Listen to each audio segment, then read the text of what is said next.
Hello everyone, greetings to all, good evening everyone. हम बात करते हैं हमारे नए टॉपिक की 1857 का रिवोल्ट, 1857 की क्रांति से रिलेटेड। बहुत से विद्वानों में इस क्रांति को लेकर मतभेद है। कुछ ने इसे क्रांति कहा है, कुछ ने इसे मात्र सैनिक विद्रोह कहा है, कुछ ने इसे किसानों का, काश्तकारों का विद्रोह कहा है, कुछ ने इसे मुसलमानों की क्रांति कहा है। ठीक है, तो कई सारे विद्वानों में इस बात को लेकर मतभेद है। कुछ विद्वानों ने इसे 1857 का प्रथम स्वाधीनता संग्राम भी कहा है। ठीक है, हमने देखा कि 1857 की क्रांति के पीछे जो कारण दिखाई देते हैं वह महत्वपूर्ण है। असंतोष की उत्पत्ति से 1857 की क्रांति के बादल मंडराए। ठीक है, हमें अंग्रेजों के आने के पश्चात उनके प्लासी का युद्ध है, बक्सर का युद्ध, उसके बाद में निरंतर क्या है कि अंग्रेजों की लूट खसोट की नीति है, असंतोष की नीति है, जिस वजह से क्या है कि किसान काश्तकार काफी परेशान हुए, जमींदार वर्ग भी परेशान हुए। दूसरा वेलेजली की सहायक संधि प्रणाली है, लॉर्ड डलहौजी की डॉक्ट्रिन ऑफ लैप्स है, जिसकी वजह से कई राज्य क्या है कि ब्रिटिशर्स के हाथों में आ गए। तो यही क्या है कि क्रांति का कारण रहा था। ठीक है, हम इसके एक एक फैक्ट के बारे में बात करेंगे।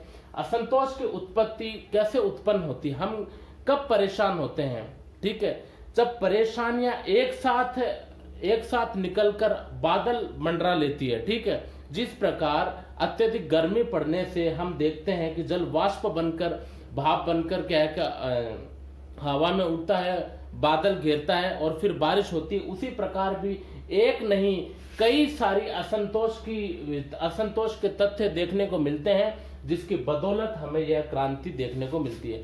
देखिए, क्रांति के पीछे कोई एक कारण नहीं होता, कई सारे फैक्ट दिखाई देते हैं। हम निरंतर प्रत्येक क्षेत्र में परेशान होते जाते एक दिन तो लावा फूटता ही है, एक दिन तो क्या है कि कोई ना कोई विस्फोट होता है, जिससे क्रांति का जन्म होता है। ठीक है, तो असंतोष की उत्पत्ति से यही आशय है। यहां हम देखते हैं अंग्रेजों की कर प्रणालियां। ठीक है, भारत में आने के पश्चात इन्होंने प्लासी और बक्सर के युद्ध के पश्चात में अंग्रेजों ने अपनी भू प्रबंध व्यवस्थाएं लागू की। पहले तो यह मुगलों की जो इब्तदारी प्रथा है उसके आधार पर ही चलती रही। अंग्रेजों ने हैदराबाद के निजाम है, बंगाल के नवाब है, उन्हें अपने अधीनस्थ कर लिया और उनके आधार पर उन क्षेत्रों में, जैसे मद्रास के कुछ क्षेत्र है, हैदराबाद के हैं, बंगाल के हैं, उन क्षेत्रों में अपने आधार पर अब तो क्या है कि नवाब है या निजाम है, वह पिट्ठू बनकर रह गए अंग्रेजों के। और अंग्रेज क्या है कि अपनी कर प्रणालियां उन क्षेत्रों में लागू करते थे। ठीक है, जिसमें हम देख सकते हैं कि 1793 में 1793 में लॉर्ड कॉर्नवालिस के नेतृत्व में हम देखते हैं कि भाई ये इस्तमरारी बंदोबस्त है या स्थायी बंदोबस्त व्यवस्था है, जिसमें जमींदारी व्यवस्था को जन्म मिला, जिसमें काश्तकारों का पतन देखने को मिलता है। ठीक है, और फिर जमींदारी का भी क्या है कि धीरे धीरे आक्रोश बढ़ने लगे। अंग्रेजों ने जमींदारों की भी जमीनें छीनना शुरू कर दिया, क्योंकि वे टाइम पर क्या है कि टैक्स वसूल नहीं करवाते थे। ठीक है, टैक्स नहीं जमा करवाते थे इस वजह से। ठीक है, तो जमींदारी व्यवस्था को बढ़ावा मिला। फिर हम देख सकते हैं कि कॉर्नवालिस के नेतृत्व में स्थायी बंदोबस्त के पश्चात में होल्ट मैकेंजी के नेतृत्व में ये महालवाड़ी प्रथा देखने को मिलती है। मद्रास और मध्य भारत के मध्य प्रांत के कुछ भूभागों में महालवाड़ी प्रथा देखने को मिलती है। ठीक है, इसके अलावा टॉमस मुनरो के नेतृत्व में भी हमें रैयतवाड़ी व्यवस्था देखने को मिलती है, डायरेक्ट किसानों से संपर्क करना। तो भाई स्थायी बंदोबस्त है कॉर्नवालिस की। ठीक है, और रैयतवाड़ी व्यवस्था है। ठीक है, टॉमस मुनरो की रैयतवाड़ी व्यवस्था है और होल्ट मैकेंजी की महालवाड़ी पद्धति है। तो ये सारी जो व्यवस्था है, ये भू राजस्व व्यवस्था है, अंग्रेजों की जो कर प्रणाली है भू प्रबंध को लेकर, उसने लगभग सभी काश्तकारों की समस्या को अत्यधिक बढ़ा दिया, चरम सीमा पर ले। बहुत से किसानों की भूमि अंग्रेजों के अधीन आ गई, जमींदारों के पास में आ गई, जमींदारों की पद्धति का बढ़ावा मिला और जमींदार वर्ग किसानों का हनन करने लग गए। दूसरा, किसानों की हालत अत्यधिक गंभीर होने लग गई निरंतर वे लोग काफी गरीब हो गए। ठीक है, और भारत के जो उद्योग धंधे हैं वे नष्ट हो गए। अंग्रेज अपना कच्चा प्रोडक्शन भारत से ले जाते थे और ब्रिटेन की मैनचेस्टर फैक्ट्रियों में वो तैयार प्रोडक्शन होता था। ठीक है, हमने पता है कि औद्योगिक क्रांति का दौर था। ठीक है, पुनर्जागरण के पश्चात प्रबुद्धवाद का युग आया, उसके पश्चात में लोगों का बौद्धिक विकास बढ़ने लगा, कुछ लोग नए नए आयामों की खोज करने लगे, कुछ ने व्यापार वाणिज्य को प्रोत्साहन दिया, मशीनी आविष्कार होने लग गए। तो मैनचेस्टर में बड़े पैमाने पर क्या है कि औद्योगिक क्रांति का दौर था, तो प्रतिस्पर्धा थी, कंपटीशन था, अपने अपने राष्ट्रों को सुरक्षित करना, अपने अपने राष्ट्रों को मजबूत और पावरफुल बनाना। ठीक है, तो जिस वजह से अंग्रेजों के जो उपनिवेश थे वहां से क्या है कि कच्चा प्रोडक्शन लेना, और भारत सबसे बड़ा उपनिवेश था जहां से जहां जहां इनको लगता है कि हमें कच्चा प्रोडक्शन मिल सकता है वहां वहां इन्होंने वो प्रोडक्शन लिया और ब्रिटेन भेजे गए। भारत के कई सारे जो मॉन्यूमेंट्स वगैरह हैं, इंपॉर्टेंट चीजें हैं, जैसे आर्टिफैक्ट है, एंशिएंट आर्टिफैक्ट है, वो सारे अंग्रेज ब्रिटिशर्स अपने साथ में ले गए। ठीक है, तो वह लोग वहां से तैयार प्रोडक्शन लाते थे। इस वजह से भारत का जो कुटीर उद्योग है, उद्योग धंधे है, वो ठप पड़ गए। काश्तकारों की समस्या बड़े पैमाने पर फैलने लगी। भारत में गरीबी अत्यधिक फैलने लग गई थी अंग्रेजों की कर प्रणालियों के चलते।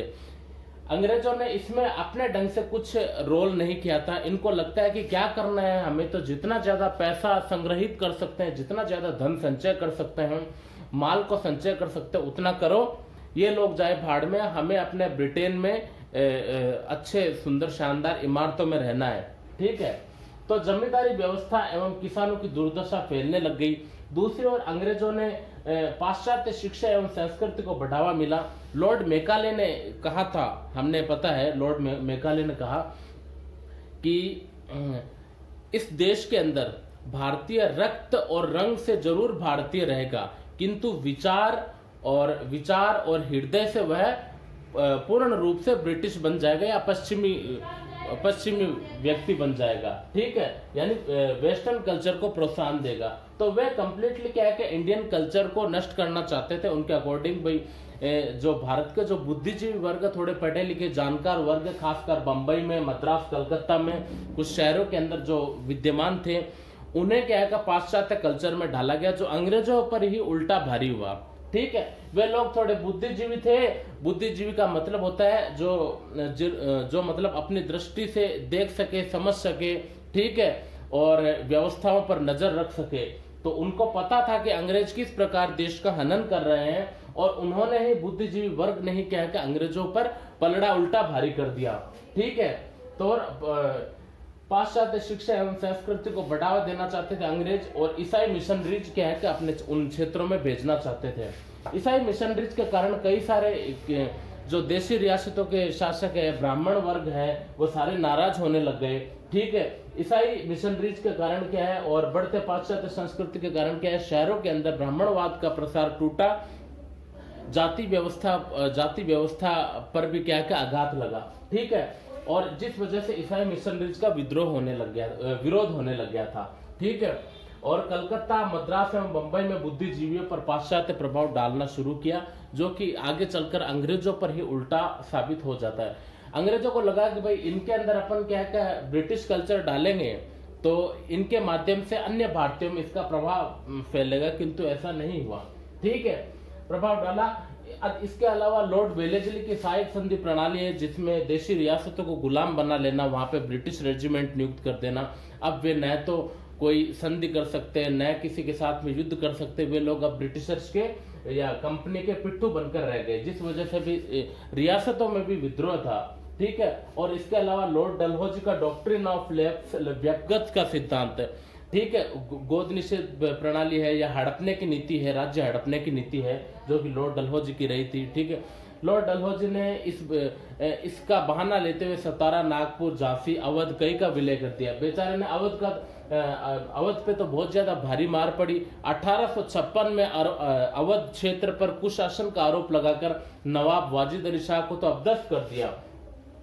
उसी से अत्यधिक रोष उत्पन्न हो गया, क्योंकि बड़े पैमाने पर व्यापक जो बंगाल की सेना है, इन्फेंट्री है, उसमें अवध क्षेत्र के ही सैनिक थे, आर्मी के सैनिक थे। तो उनमें रोष उत्पन्न हो गया कि जो करतम धरता था हमारे परिवारों का, हमारे क्षेत्र का, हमारे क्षेत्र में शांति और व्यवस्था बनाए रखने के लिए जिम्मेदार था अवध का नवाब वाजिद अली शाह, अंग्रेजों ने उसे ही हटा दिया, तो हम किस खेत की मूली है। ठीक है, इस वजह से सेनाओं में भी क्या रोष उत्पन्न होने लग गया था। तो और इसके अलावा सेना को पाश्चात्य ढंग से अनुशासन में डालना। ठीक है, कि भाई आप दाढ़ी नहीं रख सकते, आप मूछें नहीं रख सकते, आपको वेल एजुकेटेड आर्मी मैन की तरह रहना है। ठीक है, और आपको लंबे बाल नहीं रख सकते, आप कानों में बाली नहीं पहन सकते। इस प्रकार के कई सारी जो पाश्चात्य मॉडर्निटी है उस पर डालने की कोशिश की, जिससे भारतीयों में रोष उत्पन्न हो गया। ठीक है, इसके अलावा हम देखते ही हैं तात्कालिक कारण है वो कारतूस वाला तात्कालिक कारण है कि भाई ब्राउन बेस राइफल की जगह न्यू एनफील्ड राइफल में जो आती थी गाय और सुअर की चर्बी धारक कारतूस है, उसका विद्रोह तात्कालिक कारण था। तो काश्तकारों यानी किसानों की दयनीय स्थिति थी। काश्तकार तो लगभग पतनशील गर्त में आ गए थे। ठीक है, 1857 इन सभी घटनाओं ने 1857 की क्रांति को जन्म दिया, जो राष्ट्रीय आंदोलन एवं स्वतंत्रता संग्राम के लिए अति लाभदायक रहे। राष्ट्रीय आंदोलन से मेरा तात्पर्य 1947 या 1920 के पश्चात में जो भारत में राष्ट्रव्यापी आंदोलन शुरू हुए, उनके पीछे की पृष्ठभूमि यही रही थी। 1857 की क्रांति ने ही उन्हें क्या है कि अंग्रेजों से लड़ने के लिए प्रोत्साहित किया। विद्वानों ने अपनी विद्वता जाहिर की। 1857 की क्रांति से ही देश में एकजुटता का जन्म हुआ। 1857 की क्रांति से ही देश में बीजारोपण हुए, आजादी के। ठीक है, तो 1857 की क्रांति का स्वरूप है, तो विभिन्न विद्वानों ने इसके स्वरूप पर बात की है। ठीक है, इसके अलावा और भी स्वरूप है जिनकी अपन चर्चा करेंगे, अभी यहाँ पे स्पेस नहीं था। तो ब्रिटिश इतिहासकारों ने इसे सैनिक विद्रोह की संज्ञा दी कि यह सैनिक विद्रोह है। 1909 में विनायक दामोदर सावरकर ने इसे प्रथम स्वतंत्रता संग्राम की संज्ञा दी है। प्रथम स्वतंत्रता संग्राम की संज्ञा दी है। P.E. रॉबर्ट्स और वी.ए. स्मिथ आदि इतिहासकारों ने इसे सैनिक विद्रोह कहा है। वी.ए. स्मिथ वही है जिसने समुद्रगुप्त को नेपोलियन की संज्ञा दी थी। ठीक है, इन्होंने सैनिक विद्रोह कहा है। एक शशि भूषण चौधरी और एक राजस्थान के नाथुराम खडगावत ने इसे सामान्य जनता का विद्रोह। इन्होंने कहा कि भाई सैनिक विद्रोह के साथ में सामान्य जनता का भी प्रत्यक्ष और अप्रत्यक्ष रूप से इसमें भागीदारी रही थी, इसलिए सामान्य जनता का विद्रोह कहा। सर जेम्स आउटरम ने कहा कि यह मुस्लिम सत्ता की पुनर्स्थापना यानी मुसलमानों का षड्यंत्र है। सर जेम्स आउटरम का कहना है कि भाई मुसलमानों ने अपने षड्यंत्र में क्या है कि हिंदुओं को प्रोत्साहित किया पुनः राज्य सत्ता की प्राप्ति के लिए, इसीलिए 1857 की स्वतंत्रता संग्राम में बहादुर शाह जफर को क्रांति का नेता चुना गया। तो सर जेम्स आउटरम का आरोप बहादुर शाह जफर या फिर मुस्लिम सत्ता की पुनर्स्थापना पर माना जाता है। इसके अलावा और भी है, हम इसे देखेंगे। आप लोग इसका स्क्रीनशॉट ले लीजिए। अगर आपको पसंद आए तो प्लीज लाइक करना, सब्सक्राइब करना, शेयर करना। हमारा ये टॉपिक लगभग 3 पार्ट में चलेगा, यह अपना पहला पार्ट है। ओके, मैं यहाँ लिख देता हूँ पार्ट फर्स्ट, लेक्चर का पार्ट फर्स्ट है। पार्ट फर्स्ट लगभग ये 3 पार्ट में चल सकता है।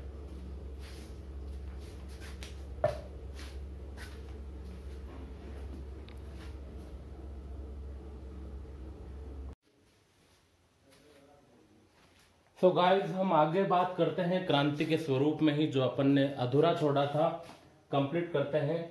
यहाँ इतिहासकार मोलिसन इसे सामंती स्वरूप मानते हैं। इतिहासकार मोलिसन का कहना है कि 1857 की क्रांति का स्वरूप जागीरदारों द्वारा अपने शासकों के विरुद्ध सामंतवादी प्रक्रिया थी। सामंती प्रक्रिया थी यानी सामंतवादी प्रक्रिया। ठीक है, अंग्रेजों ने हमने देखा है जमींदारी व्यवस्था को बढ़ावा दिया।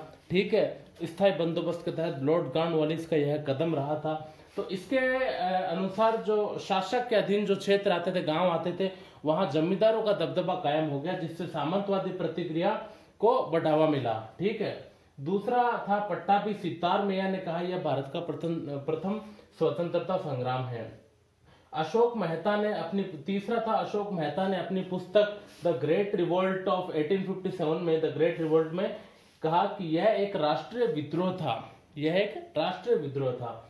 फिर जवाहरलाल नेहरू ने कहा कि यह सैनिक विद्रोह से शुरू होकर, यह क्रांति सैनिक विद्रोह से शुरू होकर और जन विद्रोह का स्वरूप ले लिया था इस क्रांति ने। ठीक है, अगला है बेंजामिन डिजरेली। बेंजामिन डिजरेली ने कहा ब्रिटिश संसद में इस क्रांति को, बेंजामिन डिजरेली ने ब्रिटिश संसद के समक्ष इसे राष्ट्रीय विद्रोह कहा। ठीक है, फिर है सुरेंद्र नाथ सेन ने कहा कि धर्म युद्ध से यह आरंभ हुआ। 1857 की क्रांति आरंभ हुई धर्म युद्ध से, जिसने स्वातंत्र्य युद्ध पर जाकर यह समाप्त हुआ। भाई 1857 की क्रांति का जो विद्रोह है, जो धर्म युद्ध से आरंभ हुआ, जो स्वातंत्र्य युद्ध से समाप्त हुआ। स्वातंत्र युद्ध पर जाकर समाप्त हुआ।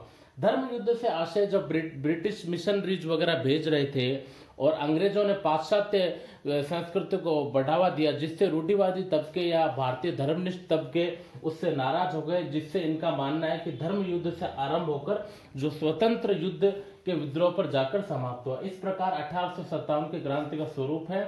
और नेक्स्ट पार्ट सेकंड में अपन इसके क्रांति के कारण पढ़ेंगे, ठीक है, क्रांति के कारणों को देखेंगे।